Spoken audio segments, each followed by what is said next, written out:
All right, check one, and we are recording. Hello, everyone, and Professor. My name is Ryan Bekteshi, and today I will be teaching you all a lesson in my Introduction to Albanian History class. Albania is a small yet culturally rich country in southern Europe. It would be a surprise if you haven't heard of it because it has some of the most beautiful land sites and bodies of water you will ever see, and is quite the very popular tourism spot. A little background as to why I've decided to teach an intro to Albanian history is because I am first generation Albanian American, and for most of my life I didn't really know much about Albania other than the fact that my family's from there. It wasn't until I had to think of a topic for my writing history project that I thought of finally trying to sit down and learn the history of my people. And I can confidently say that the history is quite interesting. So I hope you all enjoy this quick lesson, and yeah, let's get into it. Also, a quick note that all my sources used for the presentation will be listed, so I'm just not talking out of my butt and making stuff up. The first mentions and language of the Albanian people come pretty late in the historical record, so it's very hard to say when exactly the Albanians arrived in southern Europe. However, the most uncontroversial time period that's agreed upon by most historians is around the late 11th century, during the early Balkan migration. I say uncontroversial because history is greatly debated on, and in cases where you're trying to pinpoint when exactly something happened in history, you are rarely going to find a definite answer. However, the exact time of their arrival doesn't affect this lesson or me, so hey, I'm not bothered by it. Like all things you learn in history, something somewhere was owned by someone else. As a history major, seeing this fact come about over and over again can get very boring, so I'm just going to condense it for you. When the Roman Empire divided into the east and the west, the territories of modern Albania became a part of the Byzantine Empire. And under the empire, Albania was under the name of Iaria, which was a culmination of modern Macedonia, Albania, and other Balkan territories. During the first few decades of Byzantine rule, Iaria suffered through waves of ongoing raids done by Slavs, Huns, and Ostrogoths.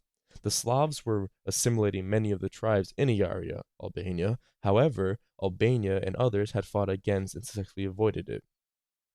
In the course of several centuries, under the impact of Roman, Byzantine, and Slavic cultures, the tribes of southern Iaria underwent a transformation, and a transition occurred from the old Iarian population to a new Albanian one.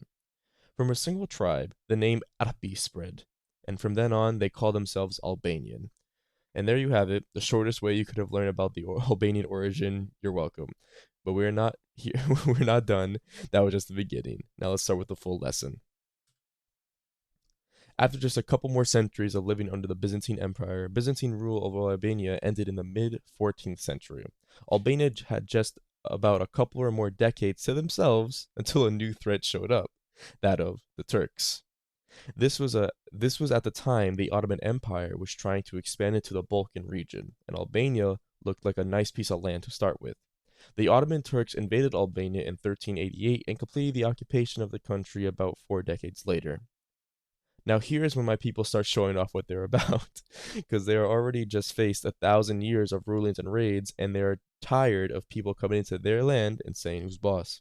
In 1433, an Albanian military genius by the name of Gjergj Kastroti, was also known as Skanderbeg, rallied all the Albanian nobles and many of the Albanian tribes into one force and succeeded in driving the Turks out. This was absolutely legendary because the Ottoman Empire was greatly feared throughout the region and it hadn't really lost too many battles, let alone lost control of an already controlled territory. But Skanderbeg showed them who's boss. For the next 25 years, operating out of his stronghold in the mountain town of Kruhe, Skanderbeg frustrated every attempt by the Turks to regain Albania, which was extremely important to them because Albania was supposed to be a springboard for the invasion of Italy and Western Europe. Time and time again, he fought the Turks with fewer numbers, fewer weapons, and won every time. Even powers from around the world were amazed at his feats. He was effectively carrying Albania on his back, and much of Eastern Europe would send money and military aid to help his efforts. Right now, you're probably expecting to say that one day the Empire got tired of him and sent a full force to eventually beat him and regain Albania. Wrong. In the end, he died from a fever in midwinter, and shortly after his death, Albanian resistance collapsed, and the Turks reoccupied Albania in 1506. Though sad, kind of shows how crazy this military genius was and how good he was to keep them back so that when he died, he didn't die from them. He died to a fever. Though Albania lost in the end against the Ottoman Empire, their efforts were seen all around Europe as a symbol of resistance and a forever example used against empires. Here is when I say Albanian history stops, because after the failed resistance, Albania is subjugated to Ottoman rule for over 4 centuries.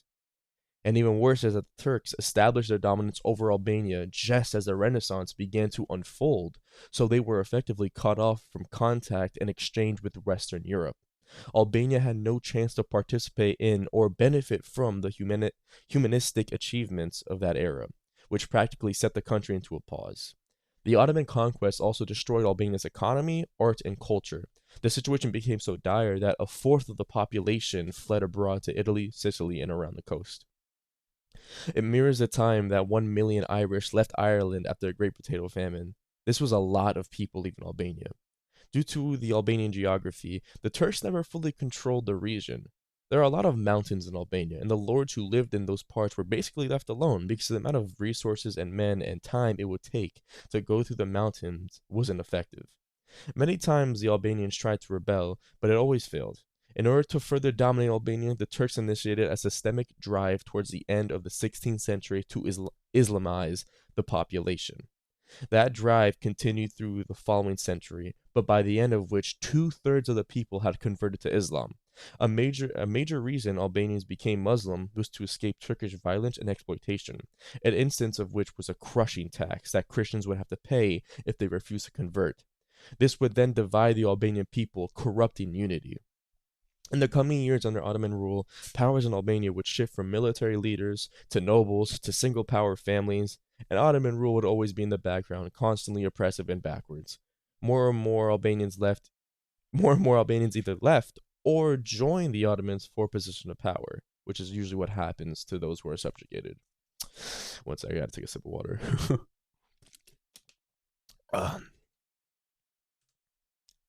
Okay, so let's do a little recap here. Albania, as you have now learned, is a country constantly ruled by occupation and has not had a chance to self-govern. Now, the thing about occupation is that people can be occupied for only so long. It is human nature to change and not be idle. Everything falls eventually. Slavery ended around the modern world in the 19th century, the Roman Empire ended the 5th century, and the monarchy in France fell in the 18th century. So how does Ottoman control over Albania end? In 1878, Albanians met in Prizren, a town in Kosovo, and founded the Albanian League. The League had two main goals: unify all Albanian territories and develop their social language, literature, and culture. The League symbolized Albanian nationalism and had made good efforts in improving Albanian society. However, since Albanian nationalism is a threat to the Ottomans, the Albanian League was suppressed by the Turks in 1881 because they were fearful of them. By then, however, the League had become a powerful symbol in Albania's national awakening, and its ideas and objectives fueled the drive that culminated later in national independence. During this time, a group called the Young Turks, who lived in Turkey, was a coalition movement made up of various different groups who led a revolutionary movement against the authoritarian regime of the Ottoman Empire under Sultan Abdulhamid II. They gained support from countries under Ottoman rule, including Albania. The Young Turks promised that once they gained power, they would grant Albania autonomy. The Young Turks eventually gained power over the Ottoman Empire and overthrew Abdulhamid. However, when Albania wanted their autonomy, they ignored their commitments to Albania, and this caused an armed struggle between the two. This fight may seem unfair to the Albanians, but because Ottoman rule was in a transition state, it was unorganized and vulnerable. After a 3-year fight, the Turks were forced into agreement with Albanian demands. The Balkan neighbors became so alarmed by Albanian autonomy that Greek, Serbian, and Montenegrin armies advanced into Albanian territories to stop them. To prevent annihilation and basically a cleansing, Albanian national delegates met at the Congress in Vlor to fight for their independence. And finally, after a millennia and a half under constant rulings, on November 28th, 1912, the Congress issued the Vlor Proclamation, which declared Albania's independence. And the Ottoman Empire ended just 10 years later. We did it, guys. We have reached that part in the lecture. Albania has officially gained independence. Phew, what a ride it's been. Glad we're at the end of it. Now the rest is gonna be all about happy stuff and like independence and like yeah, let's see how we go. After Turkey's defeat, a conference of the great powers, like Britain, France, Italy, countries like those when you think of Europe, like the main character countries. They all agreed to create the independent state of Albania and appointed a German prince, Wilhelm zu Wild, as ruler of Albania, which was very odd, seeing as he knew nothing about Albanian people and the people knew nothing about him. This didn't matter though, because in 6 months he left the country. You know why? World War One. Not even 2 years of independence, Albania couldn't catch its breath before being plunged into a new crisis. As the armies of Austria Hungary, France, Italy, Greece, and Montenegro, and Serbia invaded and occupied Albania, yep, again, under occupation, their country being used as a front to hold soldiers. And the even funnier thing is that once they left, they didn't fix anything. They left them governmentless and broken. It was like buying basketball tickets just to go and throw popcorn around and leave. Albania was left without any political leadership or authority, and the country was in chaos. If it wasn't for US President Woodrow Wilson at the Paris Peace Conference, which ended World War One, he vetoed a plan written up by Britain, France, and Italy to have Albania partitioned amongst its neighbors. And what does that mean? Oh, it just means that they wanted to divide the land and give it to surrounding territories, effectively making Albanians extinct. Luckily, a national congress held in Lushnje, a city in Albania, in January 1920, laid the foundations of a new government. So luckily, with the help of President Woodrow Wilson and a national congress, we're seeing some stability.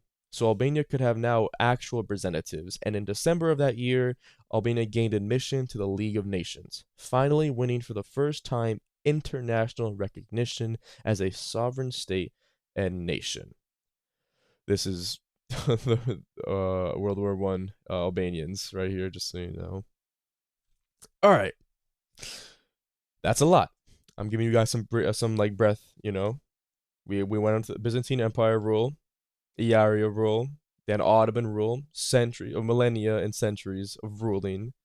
World War One, we're a little destabilized, but we're getting to more brighter times, I guess, considering the new times. We're now in the 20th century. Okay, now we're good. We're good. So now we should be all right for a while. Now let's get into the Albanian people, because I know I've talked plenty about battles and stuff like that, but let's get to the mind of society for the Albanians. At the start of the 1920s, Albanian society was divided by two apparently irreconcilable forces. You had the conservative Albanians on one side, and the liberal democratic ones on the other side. Now, the conservatives were made up of land-owning beys and tribal bajrakatars, which is basically like second estate people, and they were tied. Sorry, I'm confusing myself. The tribal bajrakatars and landowning beys were tied to their Ottoman and feudal past and the rulings, and they were all led by a man named Ahmed Bey Zaku, a chieftain from the Mat region of north central Albania. They actually missed the old days of the Ottoman Empire because they argued that they had some kind of stability under Ottoman rule, and whenever they did try to have independence, the stability they had was lost. Honestly, you can't really blame them for thinking like this at this point. If any of us were ruled for centuries, we'd be thinking the same. Now, on the other side, we had the liberals, led by Fan S. Noli, an American-educated bishop of the Orthodox Church. They were comprised of intellectuals, democratic politicians, and progressive merchants who looked to the West and wanted to modernize/westernize Albania. Both sides were so polarized that there was virtually no growth nor decrease on either side, until there was a time between 1920 and 1924 when Albanian society had a sort of like open state.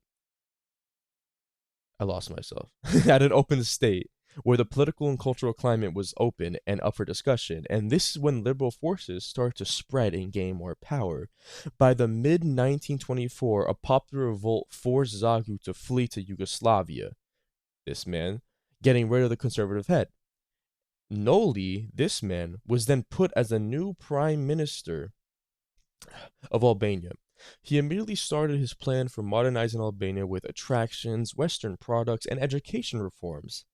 Sadly, due to his teetering in carrying out the program for modernization, along with the state's already depleted treasury, he failed to obtain international recognition, and his left of center government quickly alienated most of Noli's supporters. And 6 months later, he was overthrown by an armed assault led by Zagu, aided by Yugoslavia. So, conservative head came back, defeated this guy because he lost his support from his people because he was backed by Yugoslavia. So, that's where we are. So, I guess it was a hopeful 6 months, but now we're back on the oppression bandwagon. Let's see where it takes us. King Zog ruled for 14 years, first as president, then as king. Zog's power came from the backing of southern Beys and northern Bajraktars, which again, noblemen and rich men. Plus, his Ottoman style of ruling with an always present police force and Italian money, which he got from signing a number of accords with Italy, he actually managed to bring some kind of stability to Albania with his authoritarian government, even laying the foundations of a modern educational system and took steps towards a more Western Albania. However, his ratio of achievements and failures is quite large. Zog was a dictator, and Albania felt it. Zog failed to resolve Albania's fundamental problems like land reform and decreasing the poverty rate. Most peasants before Zog were still as poor after Zog. Every year, more and more people would leave Albania in search of a better life because of him. He denied democratic freedoms to Albanians and created conditions that spawned periodic revolts against his regime, alienated most of the educated class, fomented labor unrest, and led to the formation of the first communist groups in the country. Now, Italy sees the patheticness of a government Albania has and sees weakness and starts to see the country as a potential military front. So, what do? On April 7th, 1939, Italy invaded and occupied the country, and Zog, he fled to Greece. And that's the end of Zog, folks. Another terrible dictatorship that, after years of ruling, had nothing to show for it. That's a theme you see when you deal with history. One time in my U.S. history class, in the middle of in middle school, we got to the topic of World War II. And while my teacher was in the middle of the lesson, I blurted out to the class, "God said it was so nice, he had to do it twice."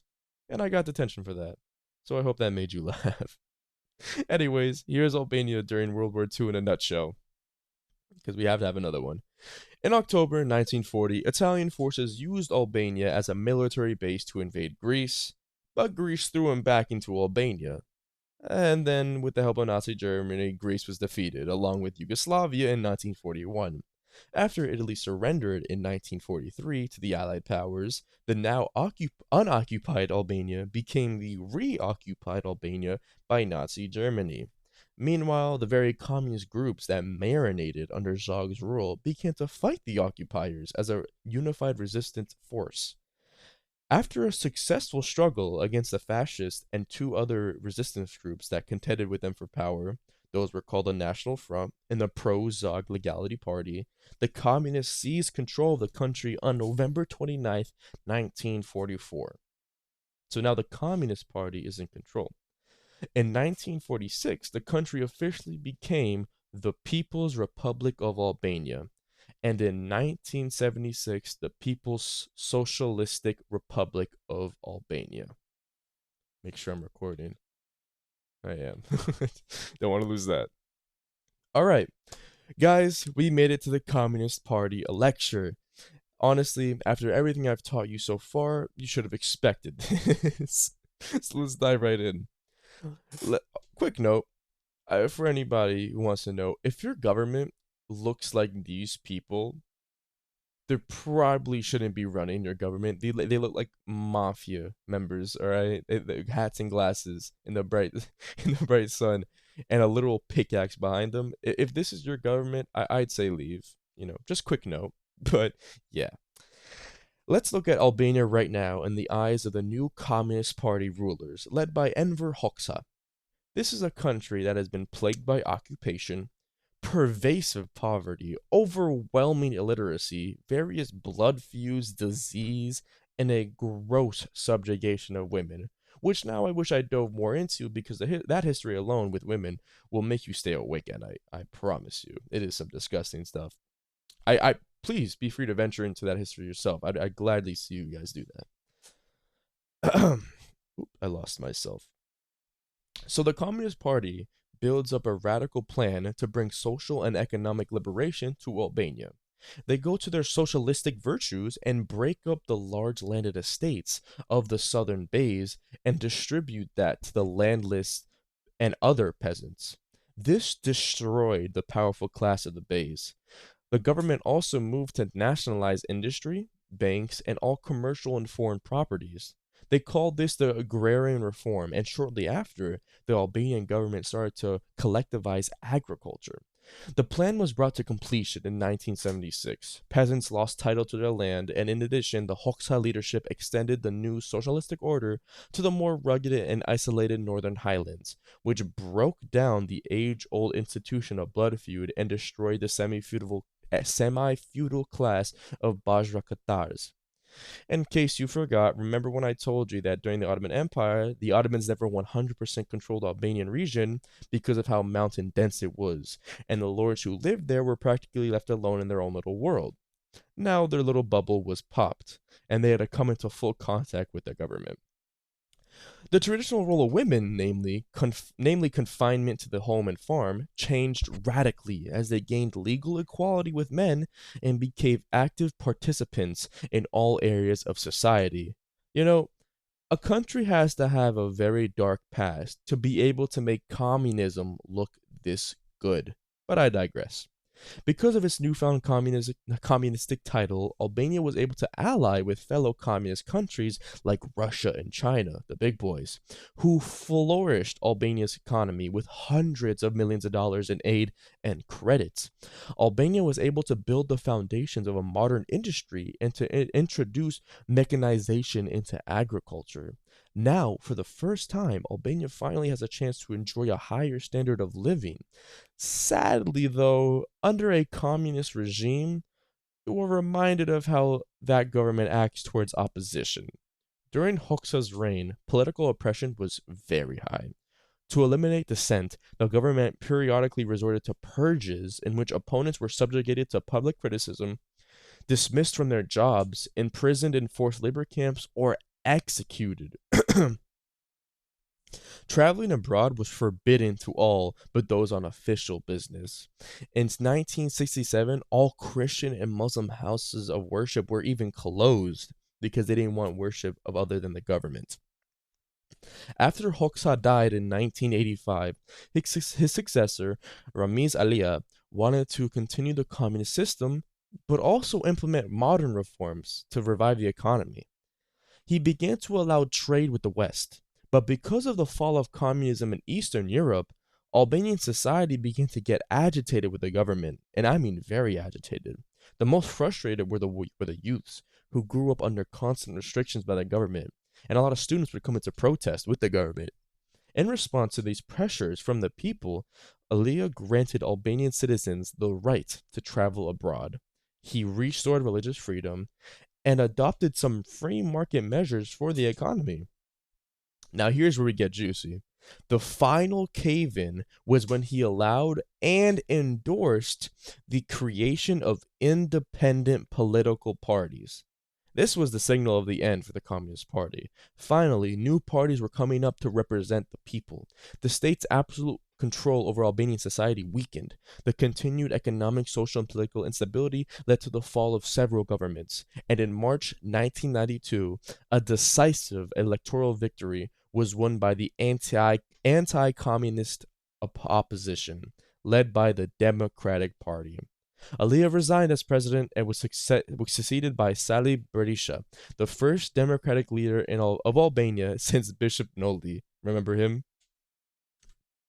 Now, this didn't mean sunshine and rainbows for Albania, but it did mean clearer skies. In the coming years, Albania faced economic collapses and more fighting and more rebellions. Even sadly, an ethnic cleansing that happened in the wars in Kosovo region of Serbia. The government now shifting back and forth from democratic to socialist. However, a very powerful win was given to Albania when in April 1st, 2009, they joined NATO. This was a massive step towards diplomacy and recognition. Albania today still struggles with corruption, crime, and political distress, but is a country still trying to find its balance, and that's not an easy thing to do as a country. But every day is a day of progress, and I believe that soon Albania will find its balance. Thank you so much for listening to my Albania history class. I hope I've piqued your interest and helped you appreciate history just a little bit more. I believe that learning history is one of the most important things people should study and learn. History teaches us the mistakes of the past and helps us understand the world around us, so that's gotta be worth something. I'm your host, Ryan Bekteshi, and to that I say goodbye, good evening, and good night. See you next time.